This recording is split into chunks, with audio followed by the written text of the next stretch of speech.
जहां पर हमारी भावनाएं गहराई से जुड़ी हो, जिन चीजों के प्रति हमारे मन में गहरी आस्था एवं विश्वास हो तथा जिनके प्रति हमारी रुचि रहती हो, वही श्रद्धा होती है। श्रद्धा एक तरह से हमारे व्यक्तित्व का आधार है, वह हमारी भावनाओं का केंद्र भी है, क्योंकि इसी के इर्द गिर्द हमारा जीवन संचालित होता है।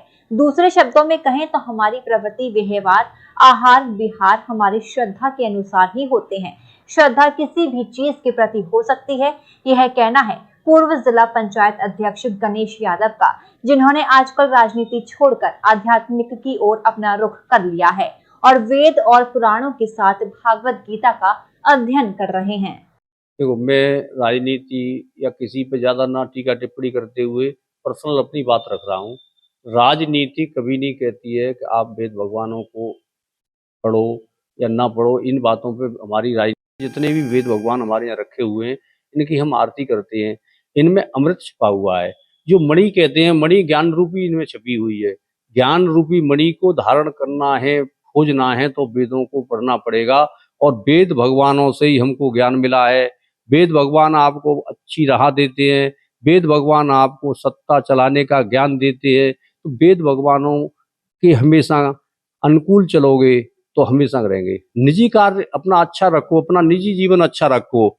इस वेदों के अंदर दुनिया की ऐसा प्रकाश छिपा हुआ है कि एक बार आप इस अमृत को पी लोगे तो पुनः बार बार पीने की इच्छा करेगी। पुनः पुनः कितने सुने सुनाए, जिय की प्यास बुझत न बुझाए। तो ये वेद भगवानों की हमेशा सब लोगों पर कृपा रहती है। और ये वेदों से ही हमारा देश महान है। और भारतवर्ष में जो वेदों की पूजा होती है वो विश्व में इतनी कहीं नहीं होती है। तो हमें राजनीति से ऊपर उठ करके अपने वेद भगवानों को भी समझना चाहिए। कई कई मूर्ख लोग इस पर टीका टिप्पणी कर देते हैं। उन मूर्खों को मैं अपनी पार्टी में भी कभी कभी लताड़ देता हूँ। तो ये मूर्खों को ये भी सोचना चाहिए कि ये वेद भगवान है, हमारे पूर्वजों ने पूजे है, पूर्वजों ने इनको लिखा है, इसमें अमृत है। आप इनको पढ़ेंगे तब आपको मालूम पड़ेगा। किसी ने 2 चौपाई पढ़ ली, 2 चौपाई सीख ली, उससे संपूर्ण ज्ञान नहीं हो जाता है।